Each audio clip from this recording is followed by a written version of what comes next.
Time's up, Admiral. Here it comes. Chevron 1, coded. For my ally is the Force, and the powerful ally it is. Life creates it, makes it grow. You failed, Your Highness. I am a Jedi, like my father before me.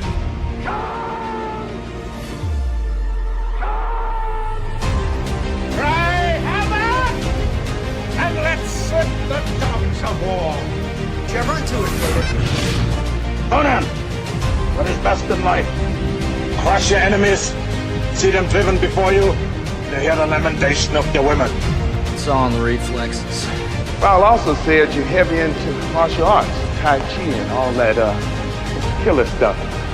I suppose we have to register you as a lethal weapon. Chevron 3 encoded. And somebody ought to belt you in the mouth. But I won't. I won't.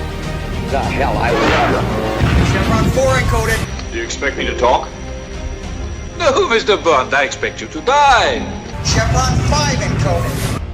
You take the blue pill. The story ends. You wake up in your bed and believe whatever you want to. You take the red pill. You stay in Wonderland. And I show you how deep the rabbit hole goes. Chevron 6 encoded. Come on, you can, monk boy. Great Scott. Back off, man. I'm a scientist. You shall not pass!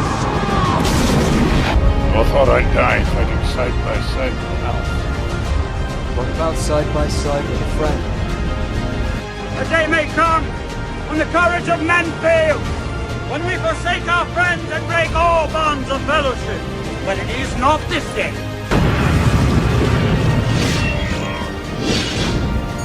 Chevron 7 is locked.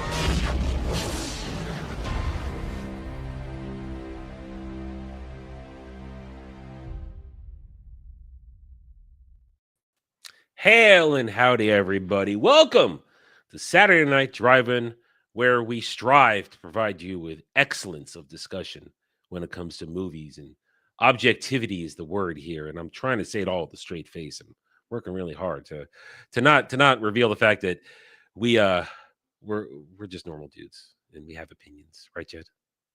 Yes, we are the ultimate normal dudes. You'll find us homeless outside Walmart. You'll find us dating your aunt when you don't want anyone to be doing that. You'll just find us in all the most inopportune places. And right now we're here talking about your childhood movies and sometimes absolutely eviscerating them. Yes. How you doing? You all right? I'm doing great. I'm excited to be here. This was my first time watching this movie, so I think we're going to have a good discussion about this because I know a little bit about what you think, and it's going to be interesting. This is my second time watching it. I saw Event Horizon in the theaters when it first came out. The marketing for it was terrible, so I thought it was just some sort of space thriller movie. No, back then, no, it was a body horror movie of sorts, and had no idea what I was walking into. And I've said it before. I said it last week. When I first saw this, I was freaked out by it because I wasn't prepared for it. And I don't do well with horror movies. It's not that I get scared. I just get freaked out. I don't like the feeling I have watching them. It's not something that sits well in my brain and in my soul. So I don't seek these things out. But that being said, I will say that watching this for the second time ever, it's been literally 97 to 07, 07 to 17, in almost 20 years now. It's about 18 odd years. Since 97? Well, no, 97 to 07. It's almost 30 years. I'm sick. Leave me alone. I don't do math. Do I look Asian to you? I'm getting the racism out of the way here. No, listen, all right, almost 30 years, whatever. My point is, it's been a long time since this movie came out, and it's been a long time since I saw it. And rather than being freaked out this time, I was rather unimpressed overall. I wasn't very. People swear by this movie; they swear by it. And what I watched yesterday, was not scary. The the practical makeup was rather tame, and the performances kind of felt mailed in. And also an interesting cast. I mean, it's a cast of several notables: Lawrence Fishburne, Sam Neill, and other people you'd recognize from many other things over the years. But I felt like nobody really gave a powerful performance, and it just was. And it felt like it was just kind of moving along. I felt a little tension at the end, but only because I remembered what was going to happen, and I'm like, okay, yeah, this is how I remember it happening. And I mean, am I off beat here compared to your now first time seeing it, my second time seeing it? How are you feeling out of the gate on this? I'm a little bit meh on it, similar to you. I think I enjoyed it more than you. A lot of the science was surprisingly accurate. In some I knew you'd like the instances. science. I knew that the more grounded scientific stuff, I knew that would appeal to you. They did a great job in some stuff. Like, I really like the idea of the gravity couches because, yeah, they don't have faster than light travel. Normally, the event horizon is an exception, obviously. And so the ideas of traveling at high acceleration will liquefy your body if you go fast enough. So that was interesting. But they just hand waved gravity. And I hate that in stories. I know Like, you yeah, do. we just, turned on the gravity. How? What? And, oh, yeah, we just have a black hole suspended in a magnetic field. What? Yeah, I mean, let's take a minute here and say, hail and hi to the chat, guys. Sorry, we dove right in and say hi to you guys. Hope you guys are enjoying yourself. Have a good time this Saturday evening. Remember to hit those like buttons and we'll get going. Now, you're right. The black hole thing. Here's the thing. This movie takes place literally just 20 years from now. 20 odd years from now. This was made in 1997. I guess they were kind of thinking we'd be a little more advanced in our spacefaring at this point. Most science fiction films are more optimistic than they should be. I mean, just think back into 2001: A Space Odyssey. That was 40 years of advancement they were theorizing about, less than 40 years, and they thought we'd have moon bases, be going out to Saturn. Yeah. I missed all of that. Instead of moon bases, we got fallen towers. Oh my goodness, that's dark. That's dark, dude. The dark timeline. We are in the darkest timeline. We're still there. Okay? But we're still there. I do have to I'm forced to forgive a lot of science fiction films for being overly optimistic. So I just in my brain pretend that it meant 2147. But yeah, it's way too soon for a lot of these advancements, especially containing a black hole. Yeah, where's the science for that? And containing that's part of the problems I have with this movie. They gloss over a lot of important stuff that should be focused on. Where did you get the hell dimension? Yeah, or where did you get it? Where did you get a black hole? Did you make one? Because that's insane. Yes, I mean, very rarely do you have, when we talk about point singularity technology, that's usually super advanced technology in science fiction to create and control a point singularity so it doesn't essentially suck in your ship. That's more advanced than Doctor Who technology. They have a collapsing star that's about to go supernova contained in a moment of time, the Eye of Harmony. And a black hole is way more insane than a almost supernova. Yeah, I mean, Romulans, the Romulan Star Empire in Star Trek, by the time you get TNG, all their warbirds are powered by artificial point singularities they create. So that we're talking super science in sci-fi here. And in 2047 or 2057, whichever one it is, you're telling me they've mastered containing a black hole? If you've mastered that, your science should be way more advanced than thrusters and suspended sleep. There's a contradiction between the grounded science and the balls to the wall insane silence, and it feels incongruent. Exactly, pick a lane. Yeah. The idea of a faster than light travel, the way that they explained wormholes, because that's essentially what it was, is creating wormholes. That's all grounded in Einsteinian physics. They talked about relativity and posed some real concerns with relativity. We were mentioning at the beginning. Yeah, you did. Faster than light travel violates relativity, and that's only if you're accelerating. But if you're taking shortcuts like wormholes, like warp travel, it explains relativity in that sense. So there were clearly people who understood the science, but they threw out the science for the most important things. And so that left me, unlike anybody else watching this movie, rather conflicted on it. And well, listen, I was conflicted too because I'm thinking my exact thoughts were, okay, here we go. Here is the whole point of the Event Horizon. The ship is to fold space. Now, once again, we're not even that's something completely different than wormholes and this and that. Folding space.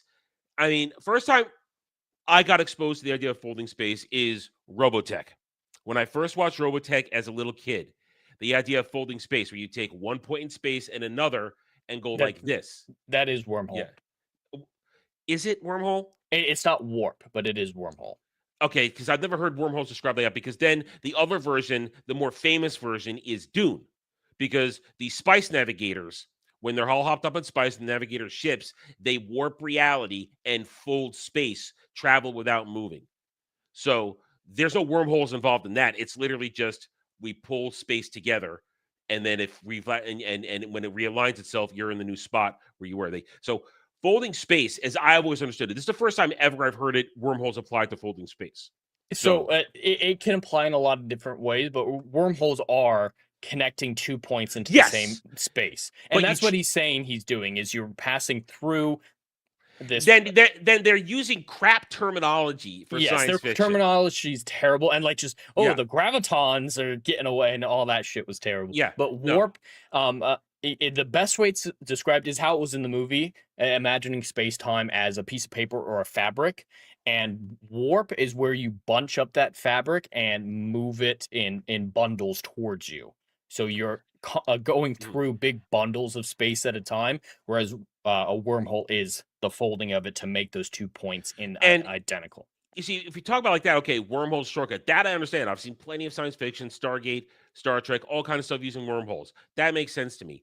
But never have they actually used the term folding space in any of those in connection to wormhole travel. There's wormhole travel, and then there's folding space. Which it does present a problem in this because folding space and cracking portals into other dimensions are completely different things. Yes, there's the point. Yes. Yeah, and a wormhole can take a ship through, or theoretically, of course, we're talking theoretically, to a different point in our universe instantaneously, but it can't create a whole onboard ship. What type of warp drive or faster than light wormhole drive or whatnot can move the ship but can also make an onboard portal to step through like a Stargate?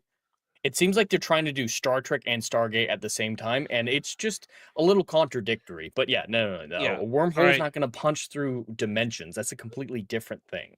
We jump to this right now. So Jed set up the movie. So those who might be wondering what's going on, we jumped right into that discussion. Well, Event Horizon takes place in 2047, and in this universe, 7 years prior, the Event Horizon was an experimental spacecraft trying to achieve faster than light travel for the first time. And 7 years before the events of the story, it just disappeared. People know about it. It's a huge space disaster that has a terrible reputation. Well, for some reason, that ship has reappeared near Neptune, but in Neptune at the same time. They keep using the wrong terminology for it's in the clouds of Neptune, so it's in Neptune, but they're like in orbit around Neptune. Those are different things, but it's at Neptune. And so Sam Neill, the scientist who helped create the Event Horizon ship, gets with a rescue team, and they're going to go see what happened on the Event Horizon. And just all hell, quite literally, breaks loose when they board the Event Horizon.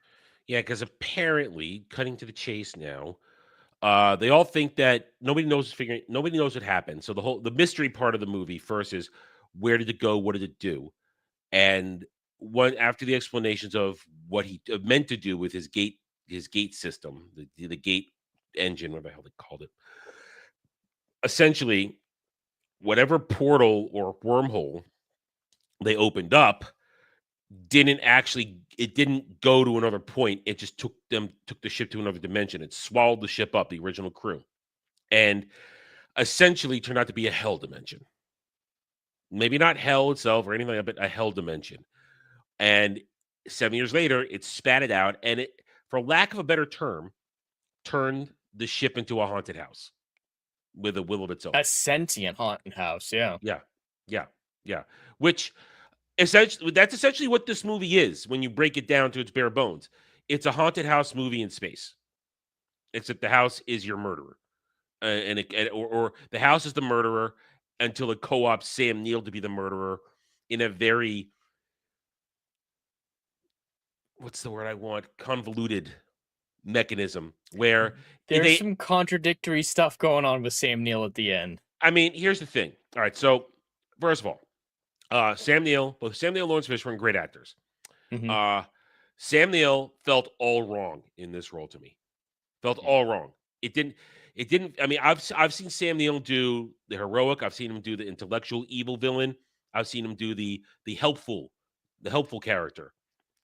This is a man who regrets his life because apparently, as the movie goes on, and it's some decent show and tell, you have to. It doesn't hold your hand. You have to pay attention to scenes. Apparently, he was a work-obsessed scientist who didn't see the signs that his wife was depressed, and she eventually Minecrafted herself, and he wasn't there. And she haunts his dreams, apparently. And once they got back onto the ship, because the ship was possessed by the hell dimension, and we'll talk a little bit about what it means at the end of the show. Don't worry. I'm not going to gloss over that for those who might be wondering.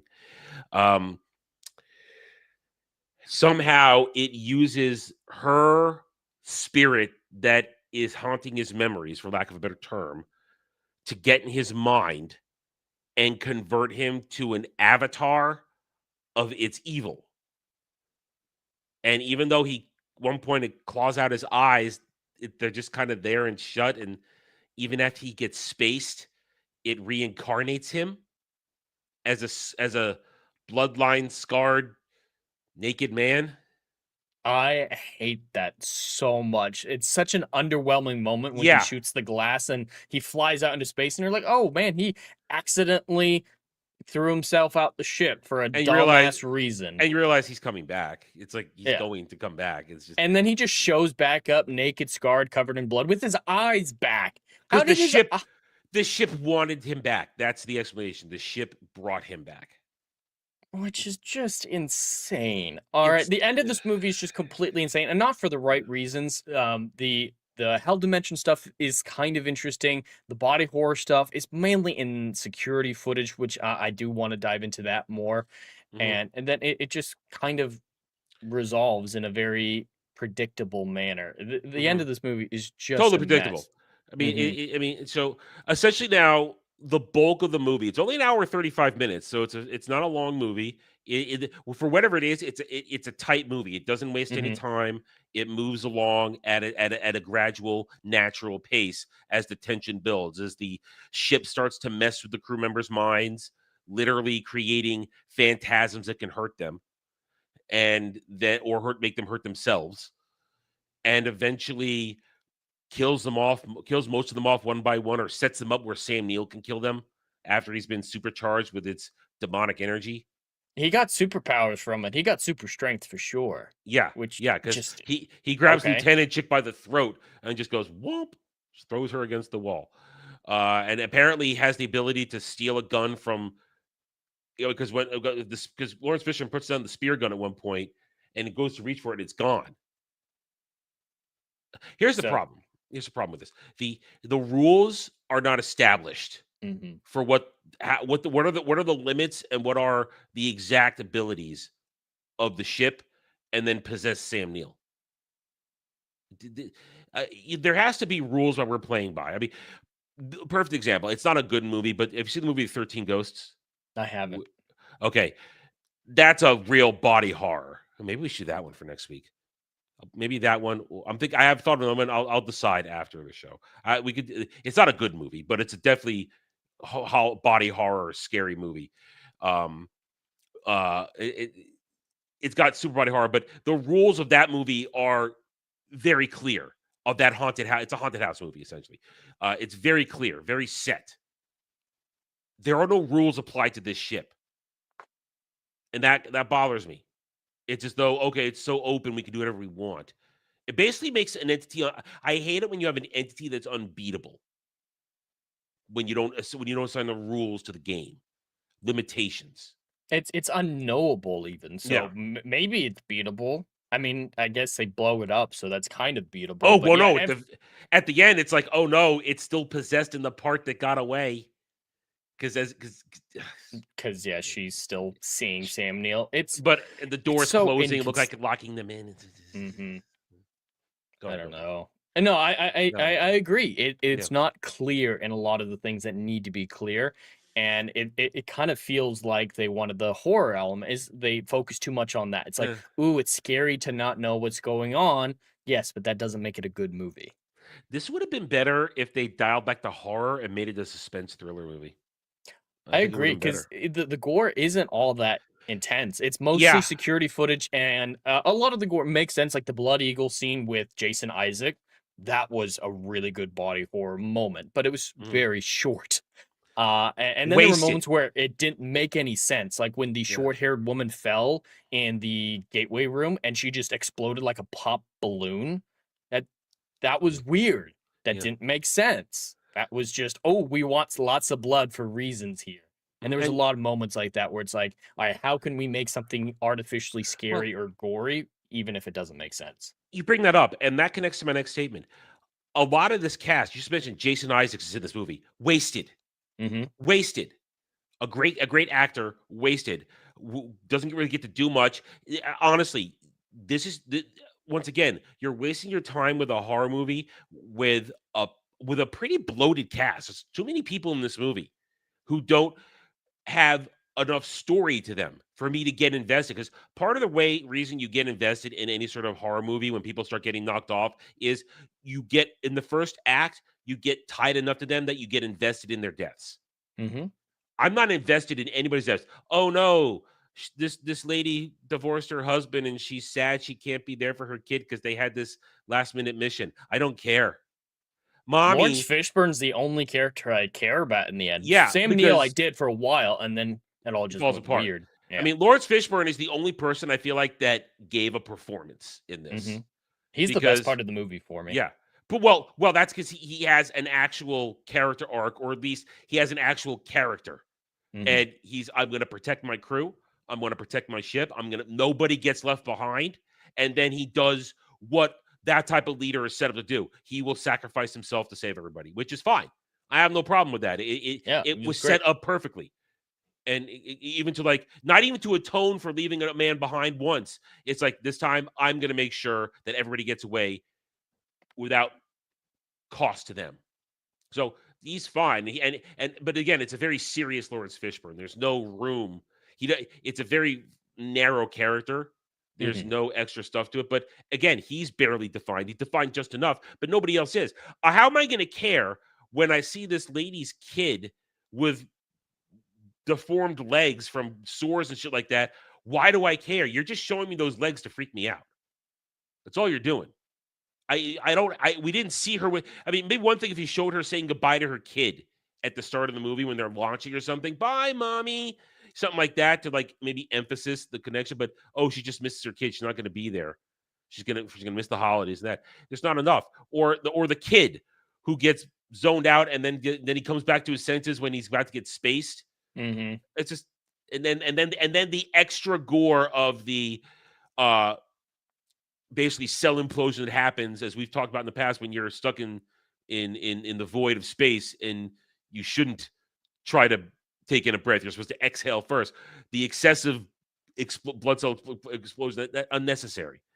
That scene was fairly scientifically accurate. I loved a lot of that, focusing on breathing out, going into a tight ball to keep in body heat, keep your core organs a little bit warmer. At least they talked about it. His emotions and his thought process wasn't strong at that point, but they gave a good reason for everything. They explained the science of it really tightly, and Lawrence Fishburne's survival or rescuing him is believable. The eye gore just the blood pouring from his eyes is not all that realistic. But I did like that his eyes were in pain and his ears in pain initially because it was a slow drop in pressure. And just like when you fly in an airplane, you notice the change in pressure in your ears first. So that aspect of it was fairly scientifically accurate, and I really liked it. But yeah, just going overboard with the blood in a scene that didn't make sense. Like that's not what would happen. You wouldn't just pour blood out your eyes. And it's not a 40K prequel, Alf. Your video doesn't mean shit. It's not a 40K prequel.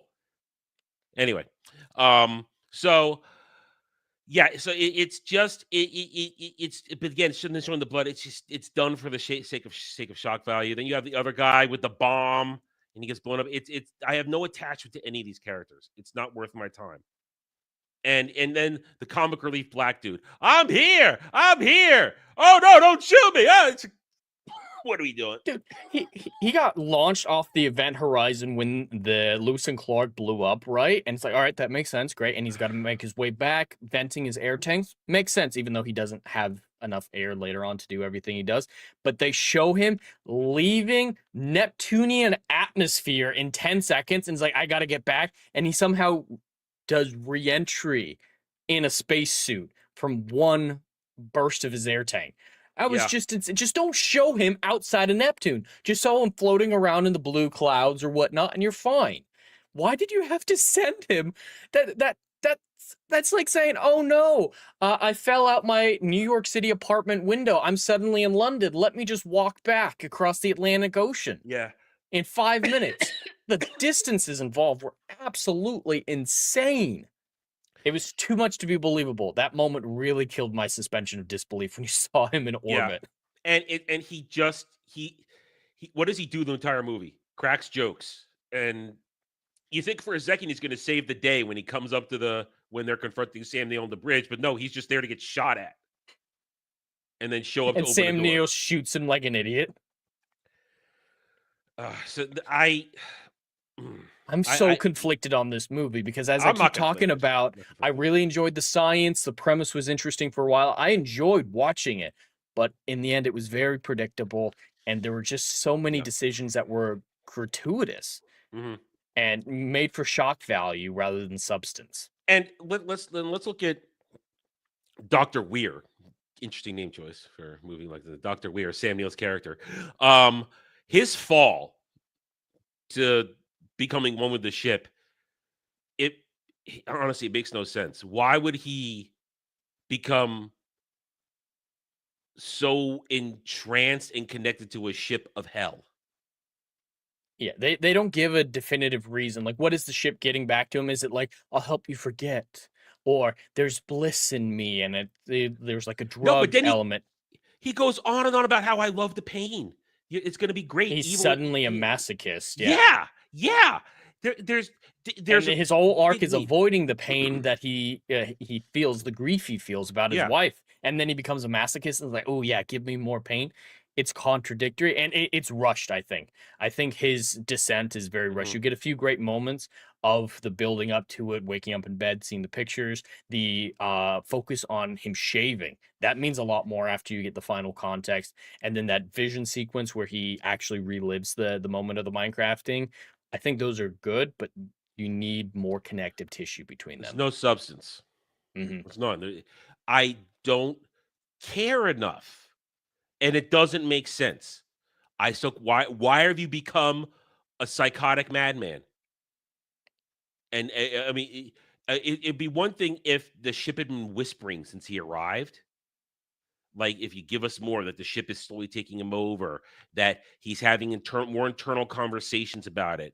If like you said, if it promises him something in return, but he just kind of goes, "All right, I'm gonna gorge my eyes out, yet not really, because my eyes just look." That makes no sense. You see him gorge his eyes out, but then it's all closed up, and they're not open cavities. Then his eyes come back later. Well, that's not his real body anymore. It's a remanifestation of his body. Does it say that? He says the ship brought me back. I got the implication from that is like it used the docking arm, grabbed him before he died outside, put him in the airlock.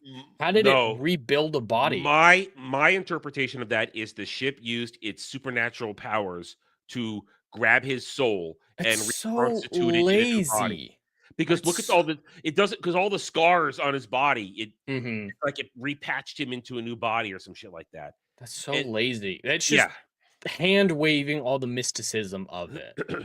And also we can have a fisticuffs fight with Lawrence Fishburne. And Lawrence Fishburne can have his moment. As I said at the beginning of the show, I remember being freaked the fuck out because I wasn't prepared for this movie as a kid. But then watching it now, nearly 30 years later, I'm massively underwhelmed, and I realized, wow, I was a pussy to be freaked out by this movie. I was a pussy. There's nothing frightening about this movie.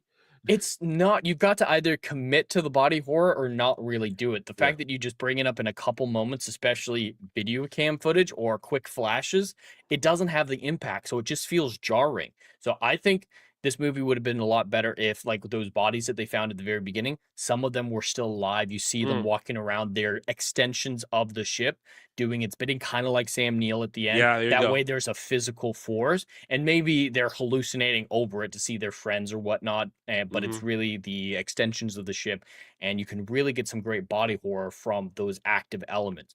But it doesn't seem like the movie knows what it wants to be. Does it want to be grounded or balls to the wall fantasy science? Does it want to be body horror? Does it want to be suspense? And so it keeps flipping between all these different things that it doesn't have a unified sense of itself.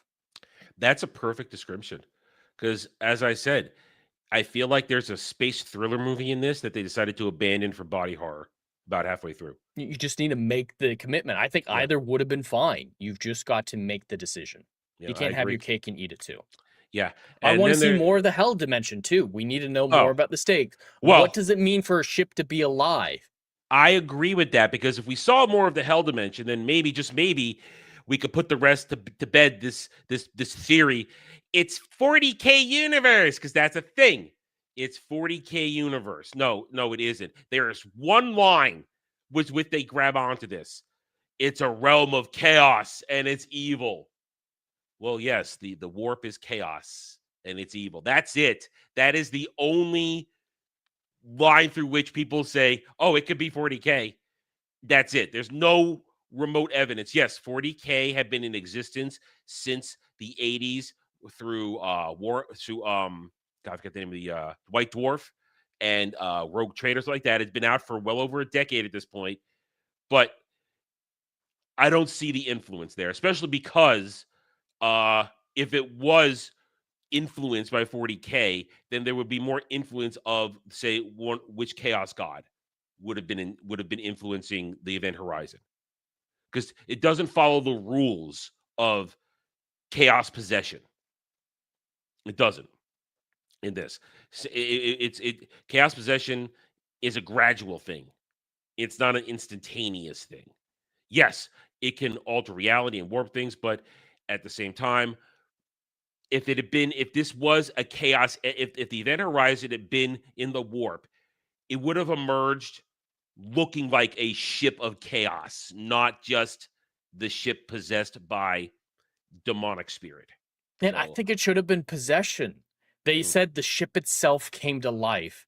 Yeah. It just said, something got inside of it. Yeah. Not just the ship is alive.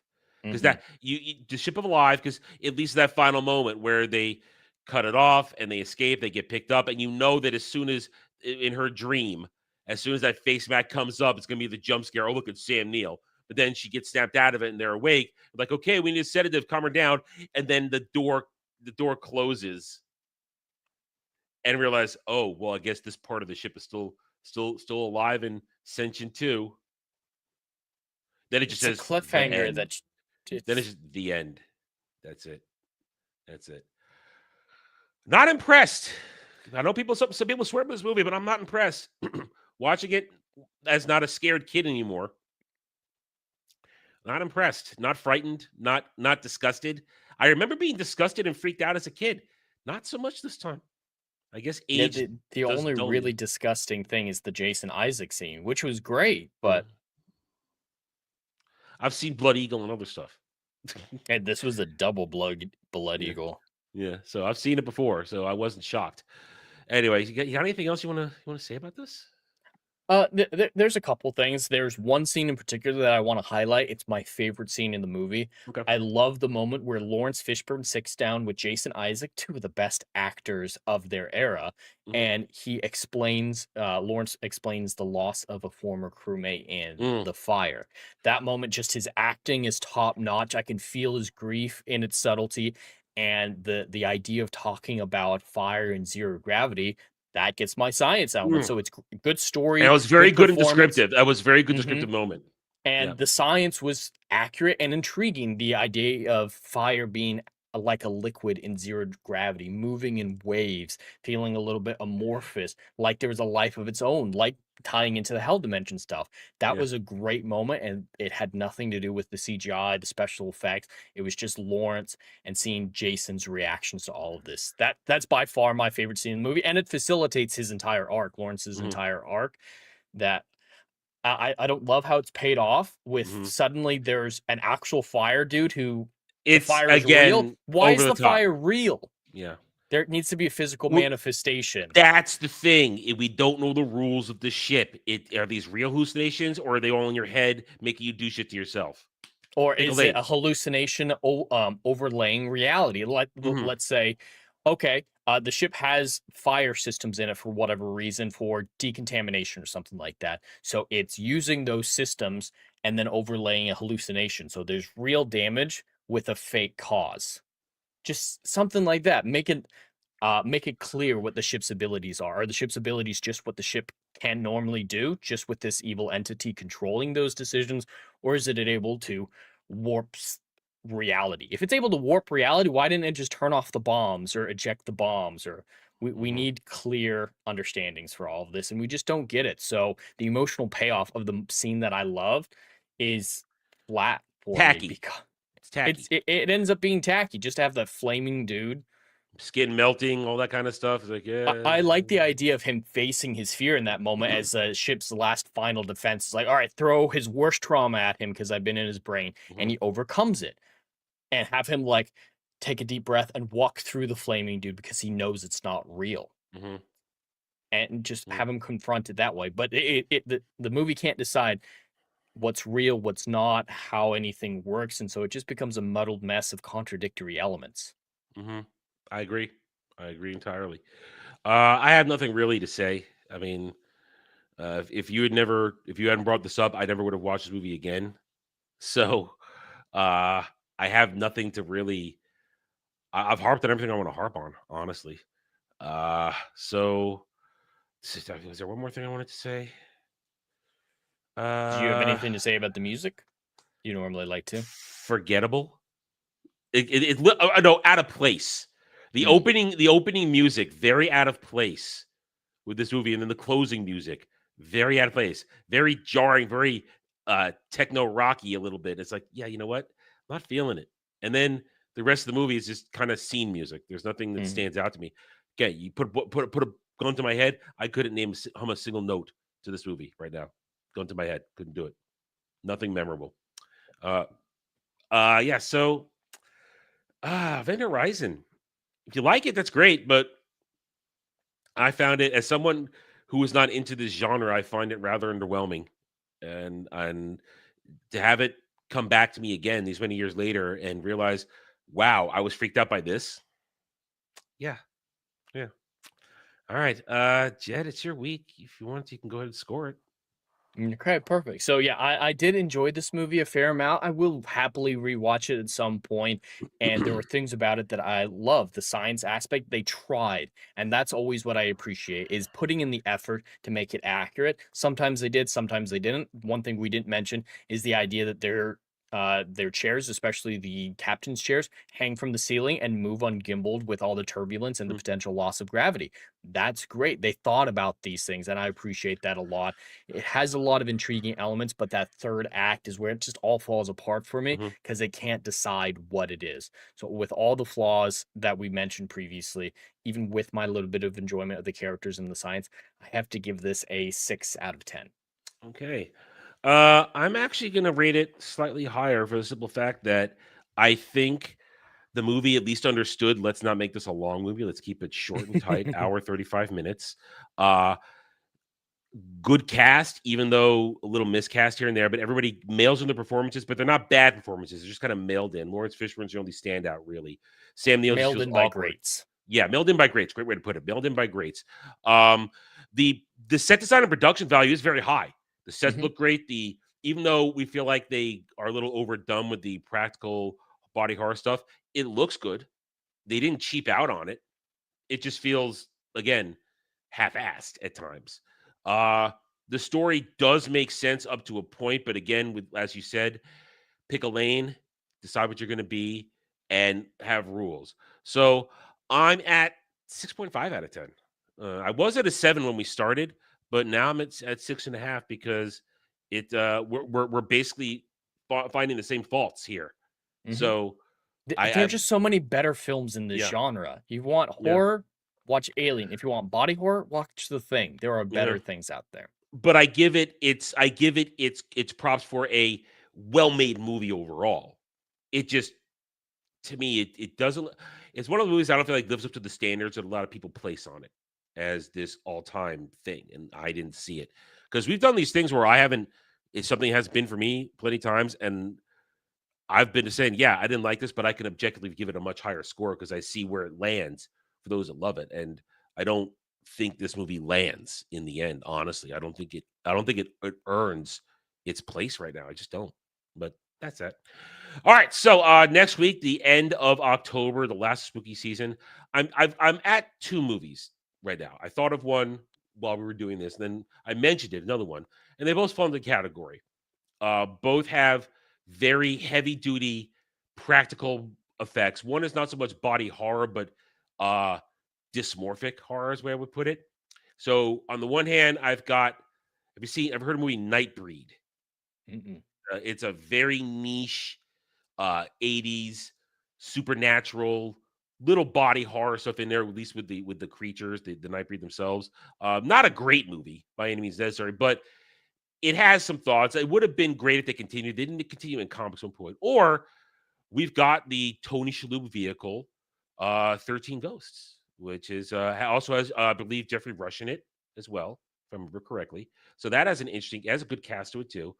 I think, why don't we go with 13 Ghosts? Why don't we go with 13 Ghosts? Not a great movie either, by any means necessary. I've seen it a couple of times.